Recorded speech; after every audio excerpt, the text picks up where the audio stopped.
Hai, wassalamualaikum warahmatullahi wabarakatuh. Terima kasih sudah klik video ini. Oke, jadi di malam ini seperti biasa aku datang kembali dengan membawakan satu kisah horor part 205. Dan di KHW part 205 ini aku akan menceritakan kisah yang sangat-sangat epic. Epic sekali, dan juga ini sekaligus menjadi pemanasan, pemanasan untuk series kita yang selanjutnya, yaitu KHW Internasional. Ini pemanasan dulu, aku kasih satu episode dulu ya kan. Dan kita malam ini menceritakan tentang ritual dukun yang terjadi di Turki, tepatnya di kota Konya. Harus tontonin sampai habis karena ada plot twist besar yang membuat kita ini keheranan sampai sekarang. Bahkan waktu baca cerita ini aku nggak kalah heran sama plot twistnya, serius. Nah, penasaran sama kisah selengkapnya kan? Sekarang baru nih, tanpa berlama-lama kita langsung masuk aja ke pemanasan KHW Internasional ini. Sukses.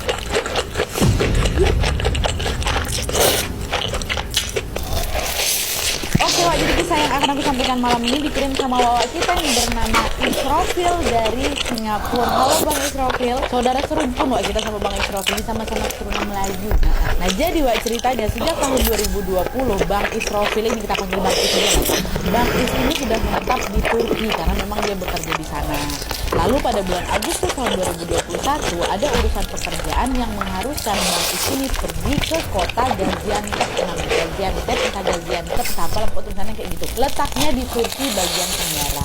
Dan setelah urusannya di Gaziantep itu selesai, Bang Is pun pindah lagi lah ke kota selanjutnya. Dia tuh lagi kayak monitor lah ke beberapa kota yang dekat Turki itu. Karena Gaziantep, kota berikutnya yaitu kota Konya yang terletak di Turki bagian selatan ya.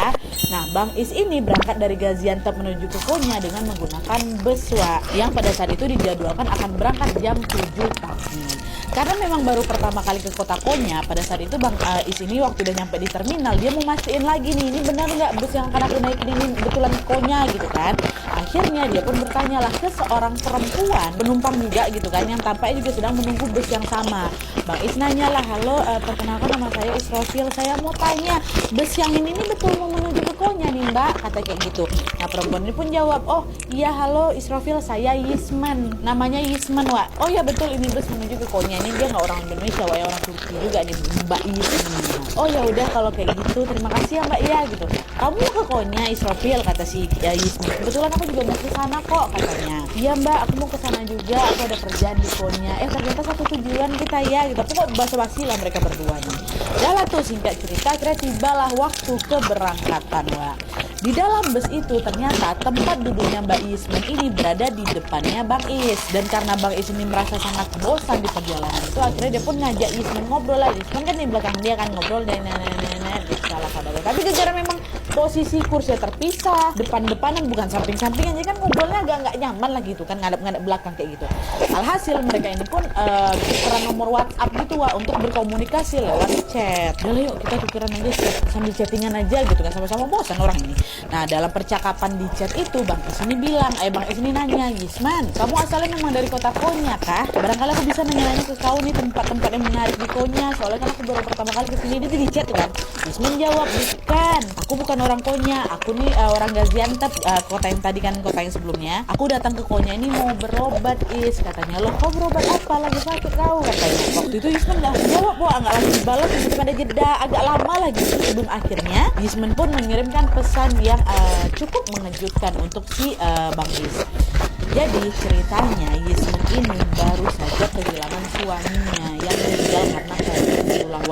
Nah, suaminya ini meninggal di luar kota yang jaraknya sangat-sangat jauh. Karena memang tidak memungkinkan untuk dibawa pulang ke Gaziantep itu, akhirnya suaminya dimakamkan di kota itu. Kota yang sangat jauh ini nggak disebutkan juga kotanya di mana. Yang penting nggak di Konya, nggak di Gaziantep. Gegara posisi waktu itu memang ya kan lagi COVID kan Yisman pun nggak sempat ketemu sama jasad suaminya untuk terakhir kalinya. Padahal pada saat suaminya meninggal itu ternyata adalah ini satu urusan penting yang belum selesai. Dan itulah yang menjadi alasan kenapa si Yisman ini pergi ke Konya. Loh, kenapa? Apa hubungannya Nadia? Kalian tahu karena konon katanya di Konya itu, di tempat yang akan mereka kunjungi ini, ada seorang dukun yang bisa membantu Yisman bertemu dengan suaminya yang udah meninggal. itu. Kita tahu sama Bang Is nih, Wak. Tuhan itu kejut lah Bang Is. Masa iya. Nah, Bang Is yang mengetahui hal itu jadi agak tertarik, agak penasaran juga, Wak. Aku juga pengen tahu Nadia, apa betul nih di luar negeri, which is di kota Konya ini betulan ada dukun nih. Kayak mana cara kerja dukun Konya nih? Penasaran juga Bang Is. Bang Is malah bilang, oh ya udah aku turut prihatinnya dengan apa yang terjadi sama kau. By the way, aku boleh ikut nggak ke tempat dukun itu? Aku juga mau lihat. Kata siapa? Kata Bang Is. Isman dibolehkan ya? Oh ya udah, bolehlah nanti ya. Aku ajak temanku juga nanti sore kami jemput kau di hotel. Katanya oke, sampai ketemu ibu boleh aku ikut. Boleh Wak. Ada lah tuh kan. Singkat cerita, akhirnya bus yang mereka naik ini pun sampailah di kota Konya. Sesampainya di sana, Bang Israfil langsung menuju ke hotel tempat dia menginap. Dia lanjutkan pekerjaannya dan segala rupa. Lalu ketika sore tiba, Yisman ini akhirnya nelpon lah Bang Is. Dia bilang, halo Is, aku udah di lobi. Kita berangkat sekarang ya Is, kata gitu. Oh ya bentar, aku turun, kata gitu. Nah sesampainya di lobi, Bang Is ketemulah sama Yisman dan juga seorang laki-laki. Nah laki-laki ini kawannya si Yisman, Wak, namanya Esen. Mbak Yisman dan Mas Esen. Bukan Esen ya, Esen. Dan setelah ngobrol dikit-dikit nih basa-basi gitu kan, kenalan, mereka pun akhirnya berangkatlah menuju ke rumah si dukunnya dengan mengendarai mobilnya si Esen. Perjalanan mereka pada saat itu lumayan lama, Wak. Jauh kali menuju ke rumah dukun ini. Mereka melewati banyak kebun, ada kebun jagung, ada kebun labu, pokoknya jauh lah ke sana tuh berjam-jam. Dah lah tuh, singkat cerita, sampailah mereka di rumah si dukun ini. Pada saat itu, Wak, Yisman sama si Esen ini lebih duluan masuk gitu kan. Sementara Bang Is ini diminta menunggu dulu di luar. Dan nunggulah Bang Is bentar di luar. Terus, gak lama kemudian, si Mas Esen ini balik lagi. Sembari memberikan isyarat kepada Bang Israfil untuk yalah masuk gitu. Nah, dalam hatinya Bang Is, oh si dukun ini berarti bolehin aku buat masuk nih. Soalnya kan tadi yang masuk duluan mereka berdua. Bang Is suruh tunggu di luar kan. Nah, ini Bang Is suruh masuk, berarti dukun ini ngizinin nih gitu kan. Nah, sesaat sebelum Bang Is masuk ke dalam ruang praktek itu, dengan berbisik Mas Esen ini bilang, apapun yang kau lihat di dalam nanti, jangan kau ngomong apa-apa ya. Ingat ya, jangan berbicara apa-apa, apapun yang kau lihat nanti. Menanggapi hal itu, Bang Israfil kan, oke, kata gitu, nanggu aja. Nah, sesampainya di dalam rumah si dukun ini, Bang Israfil akhirnya tahu kalau dukun yang mereka temui oleh Yisman ini adalah seorang wanita tua. Dan untuk selanjutnya kita sebut aja lah dukun ini dengan si nenek ya. Mereka berhadapan-hadapan lah itu dengan si nenek kan, Wak. Lalu nggak lama kemudian kelihatan Yisman ngasihlah foto suaminya ke si dukun ini. Setelah menerima foto suaminya, si nenek langsung menutup wajahnya dengan kain hitam. Dan disitulah ritual pun dimulai. Ketika ritual dimulai, Wak, Bang Is itu bisa melihat si nenek ini tiba-tiba ngambil burung gagak, seekor burung gagak. Dengan gerakan cepat si nenek langsung dibelahnya dada burung gagak tuh, diambilnya hati burung gagak tuh, dimasukkannya lah ke dalam sebuah wadah kecil lah. Habis itu nenek ini pun langsung menulis sebuah simbol aneh di atas wadah itu, Wak. Itu dibaca mantra-mantra kan, asyad katanya. Dan wadah yang berisi hati burung gagak itu pun langsunglah dibakar. Sampai situ aja. Ritual berikutnya, nenek ini ambillah sebuah boneka kecil yang terbuat dari jerami itu, dan foto mendiang suaminya Yisman itu ditempelkannya lah di boneka tuh. Habis itu diapain ya, Wak? Diambilnya darah gagak tuh, dilumurinnya lah di sana. Sampai gitu aja, Wak, belum selesai. Pada saat itu juga kalian tahu apa? Si nenek ini juga tiba-tiba meminum si darah gagak itu dan meminta Yisman, nah silakan kau minum juga. Diminum sama Yisman, diminum. Udah selesai tuh ritual keberapa, ketiga kayak ya. Udah selesai kayak gitu, si nenek ini menyuruh si Yisman untuk mengganti pakaiannya dengan kain merah yang memang sudah disediakan di situ. Digantilah sama si Yisman kan. Pas diganti itu nenek pun baca lagi mantra-mantra. Setelah selesai baca-baca mantra, nenek ini tiba-tiba berteriak dia gitu ke arah si Yisman. Cepat kemari kata gitu, pakai bahasa sana lah. Yisman langsung buru-buru menghampiri si nenek dan langsung berbaring tepat di sampingnya, dikasih isyarat sini. Suruh tiduran dia. Udah si Yisman tiduran, nenek itu pun ikut berbaring, Wak, di sebelahnya si Yisman, samping-sampingan nih. Dan tidak lama kemudian tubuh mereka ini ditutup menggunakan sehelai selimut tipis. Bang Is nggak tahu tuh apa yang dilakukan di dalam selimut itu antara Yisman sama si nenek. Yang jelas mereka ditutupin lagi gitu sama selimut kan, Wak. Bang Is perhatikan lagi gitu, diam gitu. Oh dia diam sesuai instruksi dari action tadi. Pokoknya pas ketengok udah kok diam aja. Di dalam hatinya Bang Is, Wak, Bang Is yakin bahwa praktek perdukunan ini pasti ini ada kaitannya sama jin dan setan lah gitu kan. Dan hal itu tidak membuat Bang Is takut sebenarnya, Wak. Hanya saja dia nggak mau setan ataupun jin yang sedang datang selama ritual itu nantinya malah ngikut aku. Dan aku nggak mau. Alhasil untuk melindungi diriku sendiri, Bang Is pun mulailah baca-baca ayat kursi dalam hatinya ya kan. Dia baca dalam hati tuh, dalam hati ya. Dan kalian tahu tiba-tiba aja si nenek itu yang tadi dalam selimut kan ditutup semua matanya nih. Pas Bang Is baca ayat kursi nih, si nenek itu langsung dilongokkan, kepalanya keluar dari selimut tuh, langsung ditatapnya ke siapa? Ke Bang Israfil. Langsung tuh dia buka, terus langsung ditunjuk ya, diacungkannya jari telunjuknya ke arah siapa? Ke arah Bang Is. Terus jari telunjuknya nih digoyang-goyangan gitu kan.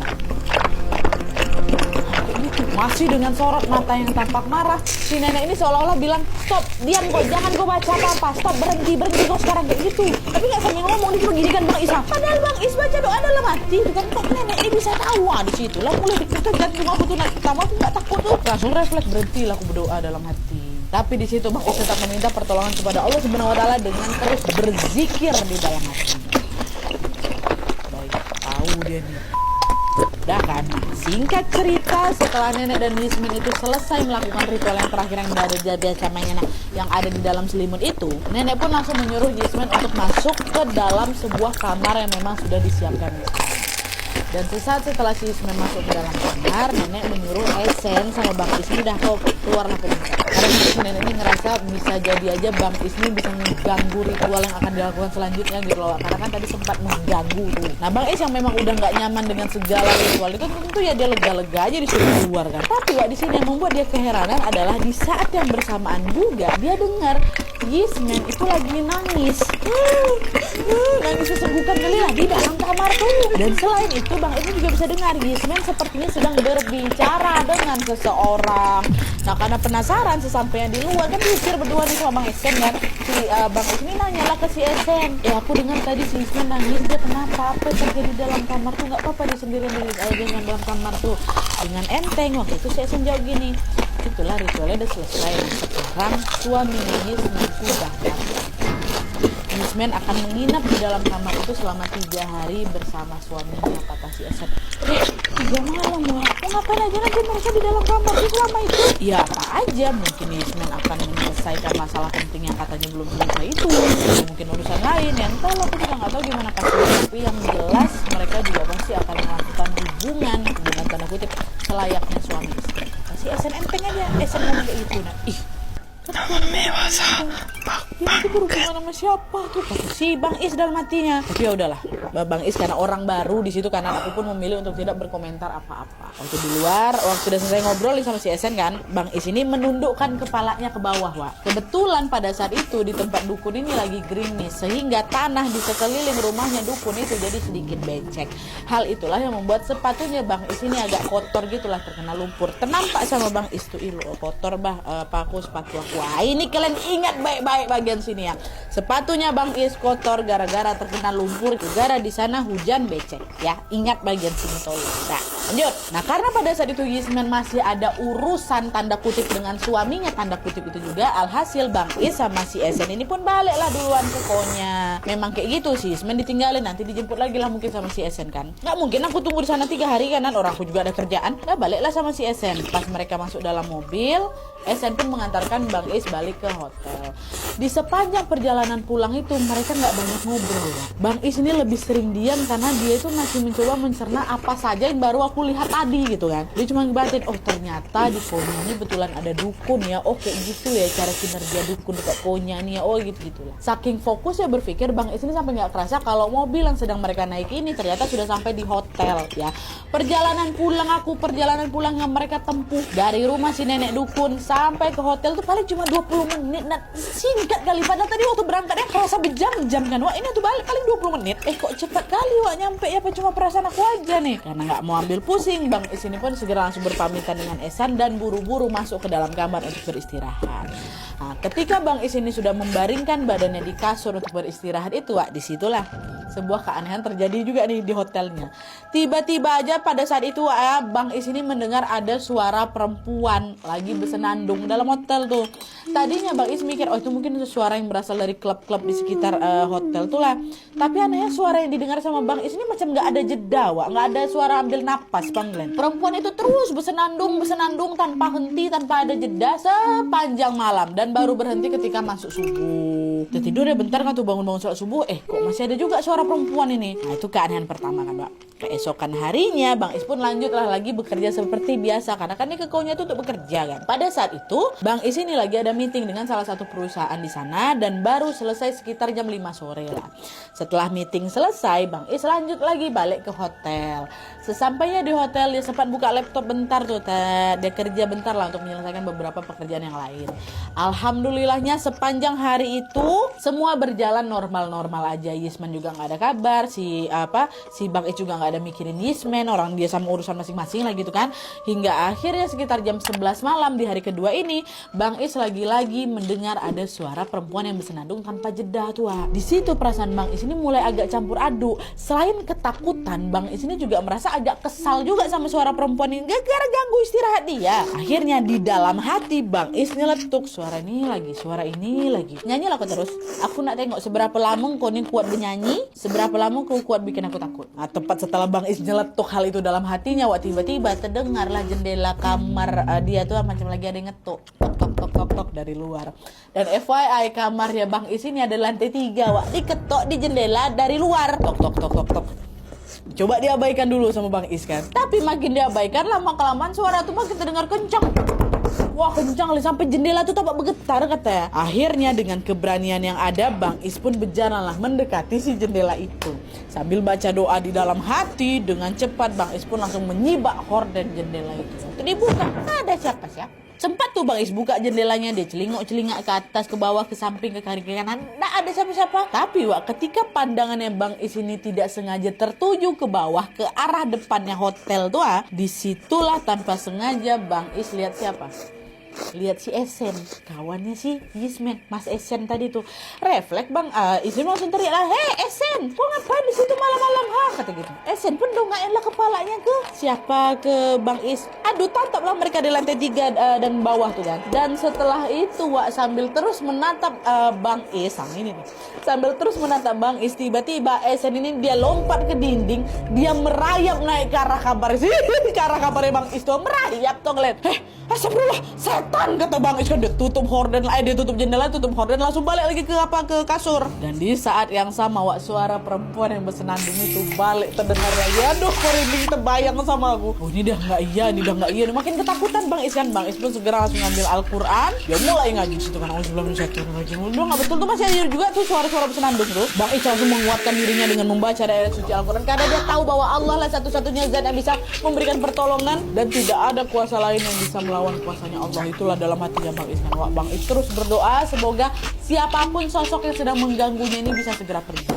Dan alhamdulillahnya suara perempuan yang bersenandung itu pun berangsur-angsur menghilang, Tapi tepat sebelum suara itu betul-betul lenyap, Bang Is ini lagi-lagi dibuat shock ketika dia mendengar ada suara yang berbisik di telinganya.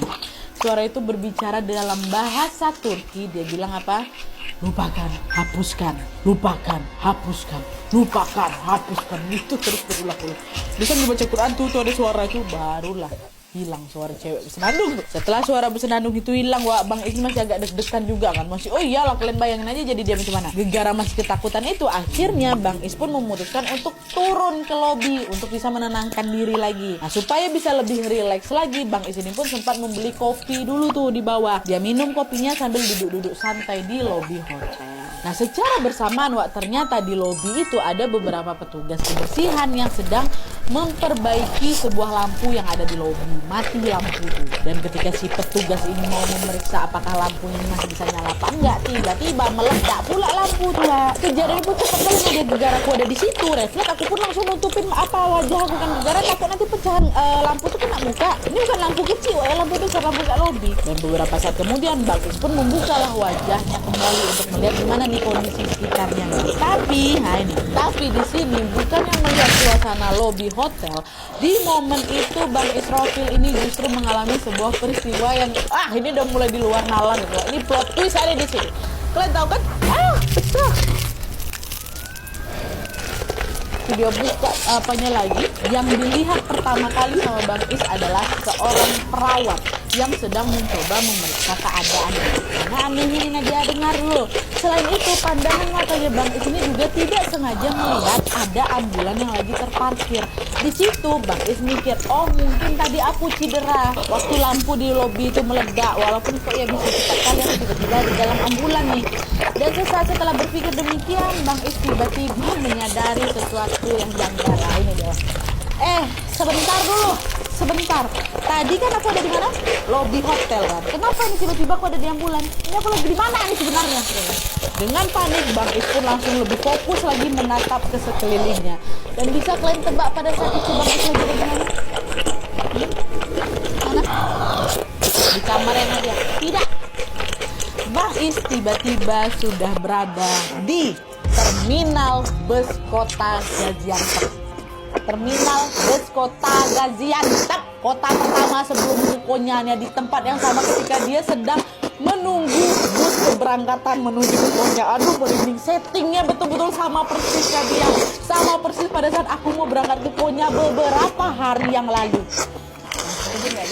Bahkan yang lebih mengejutkan lagi nih, Wak, masih ada yang lebih mengejutkan lagi ketika Bang Is melongok ke samping. Beberapa meter dari situ dia melihat ada seorang perempuan sedang berdiri seperti sedang menunggu.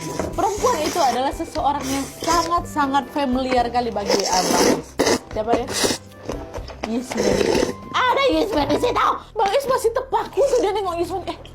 Yisman? Tapi Yisman gak lagi nengok dia, Wana. Seolah sedang menyadari ada seseorang yang lagi natap si dia.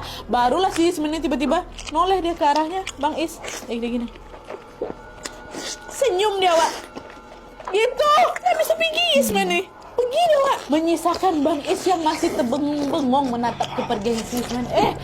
Kok aku ada di Gaziantep? Waktu itu pun aku udah mau nyusul lah, dia mau kususul si Yisman itu kan. Tapi di sana seorang tenaga medis dengan sigap langsung menarik tangannya Bang Is, bilang, Pak, jangan kemana-mana dulu. Kondisi Bapak ini masih belum stabil. Dah yuk Pak, sebaiknya sekarang kita ke rumah sakit dulu ya, katanya. Waktu mau disusul nggak bisa ditahan sama siapa ini kan. Bang Is yang masih kebingungan dengan ini pun akhirnya ya udahlah, dia cuma ngangguk mengiyakan aja. Dia pun masuklah ke dalam ambulan. Pergilah dia bersama si petugas medis itu ke rumah sakit. Nah, di perjalanannya menuju ke rumah sakit, Bang Is ini pun nanya, ini sebenarnya ini aku kenapa nih? Dia tanya ke petugas tadi. Nah, mendengar pertanyaan itu, petugas tadi jawab, Pak, tadi kata saksi mata, waktu Bapak lagi duduk sambil nunggu bus datang, tiba-tiba ada perempuan ODGJ, Pak, pukul kepala Bapak dari belakang. Padahal perempuan itu udah tua loh, Pak. Tapi pukulannya kencang kali sampai Bapak pingsan. Makanya sekarang Bapak harus segera dibawa ke rumah sakit, takut kenapa-napa nanti kepala Bapak, kata gitu. Nah, jawaban dari petugas medis itu pun bikin Bang Is kebingungan lah. Ada bingung, ada leganya juga aku Nadia. Kenapa? Karena waktu itu Bang Is mikir, oh berarti semua kejadian yang sudah aku alami itu ya udah itu cuma mimpi aja mungkin itu. Mulai dari dia kenalan sama Yisman, ketemu si nenek, melihat ritual si nenek, nengok teror sosok merayap dekat tembok hotel tuh berarti cuma mimpi aja. Walaupun kenapa kok nyata kali, tapi berarti itu mimpi. Orang aku masih di Gaziantep kok belum berangkat ke Konya. Berarti di sini sebenarnya aku belum sempat sampai ke Konya. Dan barangkali ketika pingsan tadi itu, disitulah aku sempat koma sesaat terus bermimpi yang macam-macam. Itulah yang ada dalam dugaannya Bang Is. Di sini berarti Bang Is mikir, aku belum sampai di Konya, aku pingsan, aku mengalami hal itu di dalam mimpiku karena aku udah habis ditepuk dari belakang sama si perempuan ODGJ tadi, ya kan? Sampai situ ya kan? Oke, nggak apa-apa. Aku belum sampai Konya, aku akan dibawa ke rumah sakit. Nah, singkat cerita, mereka pun akhirnya sampailah di rumah sakit kan. Sesampainya di sana, Bang Is langsung dibawalah masuk dengan menggunakan kursi roda. Lalu, seorang petugas medis pun menyerahkan sepasang sepatu sama sama Bang Is. Petugas itu bilang, Pak, ini Pak sepatu Bapak tadi sempat copot karena kan Bapak pingsan. Dan ketika menerima sepatu itu, disitulah jantung aku berdetak kencang kali ini. Kenapa? Karena di situ Bang Is melihat sepatunya sudah dalam keadaan berlumpur. Padahal perjalanan dari hotelnya di Gaziantep menuju ke terminal bus itu jalannya kering, nggak ada hujan sama sekali. Satu-satunya tempat berlumpur yang dia datangi ketika hujan adalah rumahnya si nenek dukun tadi itu. Ingat bagian ini ya. Nah, kalau kedatangan aku ke rumah si nenek dukun tadi itu cuma mimpi, terus kenapa sekarang sepatu aku nih betulan berlumpur, Nadia? Kayak bingung gak kalau di sini? Kenapa nih? Kenapa berlumpur ya? kok bisa? Belum selesai lagi Wak, belum. Di tengah kebingungan itu tiba-tiba masuklah telepon dari rekan kerjanya Bang Is yang ada di Konya. Bang Is langsung angkat, halo Pak, mohon maaf Pak, saya belum bisa datang ke Konya tepat waktu sesuai jadwal. Saya masih di Gizianto nih Pak, saya mengalami sedikit kecelakaan. Sekarang saya lagi di rumah sakit, mohon maaf Pak, saya terlambat. Kata si Is ke rekan kerjanya itu. Mendengar ucapannya Bang Is, Wak, tidak lama kemudian rekan kerjanya ini tiba-tiba bilang, nah ini lagi plot twist dalam plot twist ya. Rekan kerjanya bilang, astaga, jadi sekarang Pak Is lagi di rumah sakit. Semoga kondisi Bapak cepat membaik ya Pak ya. Kabari saja saya setelah Bapak sehat. Tapi mohon maaf nih Pak sebelumnya, saya nggak paham apa yang Pak Israfil katakan tadi. Kenapa Pak Israfil bilang tidak bisa sampai di Konya tepat waktu?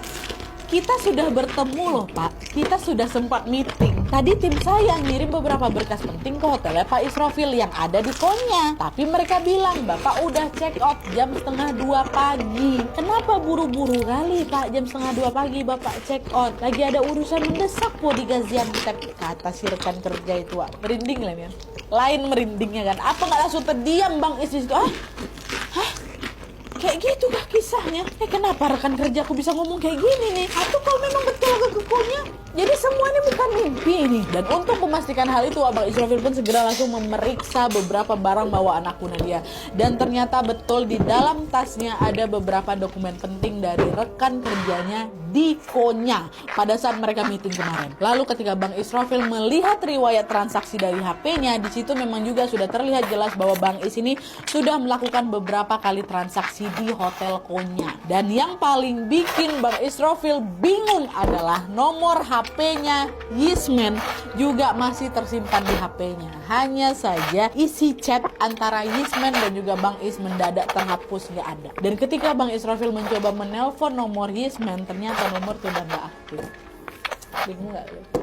Sama. Menyadari semua kejanggalan ini lagi dan lagi untuk kesekian kalinya, Bang Israfil hanya bisa terbengung. Dia masih belum bisa mencerna apa yang sedang menimpanya pada saat itu sampai sekarang. Apakah itu mimpi? Apakah itu nyata? Kalau menurut kalian gimana? Komen di bawah. Ya Allah. Oke Wak, jadi itu tadi pengalaman horor yang dialami oleh Bang Israfil pada saat sedang bekerja di Turki. Sampai sini kalian paham kan kenapa aku bisa bilang cerita ini ada plot twist besar ya? Itulah dia Wak. Bahkan sampai sekarang Bang Israfil pun masih kebingungan setiap kali dia mengingat kejadian itu. Bang Is tuh masih bertanya-tanya sampai sekarang, itu tuh betulan apa mimpi itu? Tapi kalau cuma mimpi, kenapa bisa ada banyak bukti yang menunjukkan kalau ini semua memang nyata? Atau mungkin saja ini adalah settingan dari si nenek dukun tadi yang sengaja ingin membuat Bang Israfil ini lupa dengan ritual itu. Dan mungkin juga perempuan ODGJ yang memukul Bang Is di terminal itu si nenek. Ada banyak kali kemungkinan yang bisa terjadi. Wah, aku juga sangat-sangat penasaran, ingin tahu juga nih pendapat kalian kayak gimana. Bang Is tuh gak dapat jawabannya sampai sekarang doa. Bang Is aja gak tahu kalau itu tahu. Cobalah kalian kasih pencerahan dikit buat Bang Is nih. Pertanyaannya, kenapa dia tiba-tiba bisa balik lagi ke terminal Gaziantep itu? Kebangunnya di situ, orang dia tutup matanya gara-gara lampu lobby meledak. Buka mata tuh dia udah ada di ambulan terminal Gaziantep. Tidak terjawab lagi. Beda kan ngerinya kan, KHW internasional ini baru dari Turki. Sabar aja lah kalian, series KHW internasional lagi kami susun ya, semoga secepatnya. Oke Wak, jadi sekian dulu ceritanya. Terima kasih banyak yang sudah menonton. Kalau kalian suka video ini, klik like-nya, jangan lupa komen di bawah video dan